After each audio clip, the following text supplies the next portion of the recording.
মূলত এটি একটি ঘরোয়া টোটকা। যারা ঘুমের ভেতরে পায়ের যন্ত্রণা বা টান লাগার সমস্যায় ভোগেন, এর মাধ্যমে তারা মুক্তি পাবেন। এ সমস্যাকে বলা হয় চার্লি হর্সেস। স্নায়বিক সমস্যার কারণেই এমনটা হয়ে থাকে বলে জানিয়েছেন চিকিৎসকরা। এছাড়া কিডনি রোগ, অতিরিক্ত মদ্যপান বা ওষুধের পার্শ্ব প্রতিক্রিয়ার কারণেও ঘটে থাকে এমনটা। ঘুমানোর সময়, বিশেষ করে যখন সবেমাত্র ঘুমটা আসছে, তখনই আচমকা টান ধরে যায় পায়ের গোড়ালির একটু উপরের অংশ কিংবা উরুতে, ঘুমটা চটে যায়। উপরন্তু অনেক সময় সকাল পর্যন্ত ব্যথার রেশ থেকে যায়। মার্কিন ম্যাসেজ থেরাপিস্ট ভেলমা ভেলোরো এই সমস্যায় ভুগতেন। চিকিৎসকরা বললেন এই সমস্যার কারণটি খুঁজে বের করে নির্মূল করতে হবে, কিন্তু সেই চিকিৎসা সময় সাপেক্ষ। ভেলমা কিঞ্চিত হতাশ হয়ে পড়েছিলেন, কিন্তু তারপর নানা রকম ঘরোয়া টোটকা নিয়ে পরীক্ষা নিরীক্ষা চালাতে গিয়ে তিনি নিজেই আবিষ্কার করে ফেলেন এমন একটি ঘরোয়া কৌশল, যার মাধ্যমে ঘুমের মধ্যে পায়ের যন্ত্রণা থেকে হাতে নাতে মিলবে মুক্তি। জেনে নিন সেই জাদুকরি পন্থা।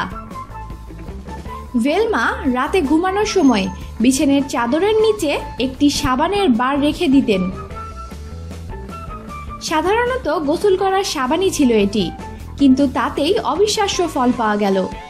ভেলমা মুক্তি পান ঘুমের মাঝে পায়ের যন্ত্রণা থেকে। কিন্তু এই ঘরোয়া টোটকা কি কাজ করবে অন্য মানুষের ক্ষেত্রেও? মেডিকেল ইউনিভার্সিটি অফ পেনসিলভেনিয়ার গবেষকরা বলেছেন, আশ্চর্যজনকভাবে দেখা গেছে প্রায় 42% মানুষের ক্ষেত্রেই এই কৌশল কার্যকর। যারা ঘুমের মধ্যে পায়ের খিঁচ ধরার সমস্যায় ভুগতেন, তাদের অনেকেই ঘুমের সময় বিছানার চাদরের নিচে সাবান রেখেছেন। মুক্তি মিলেছে সেই সমস্যা থেকে।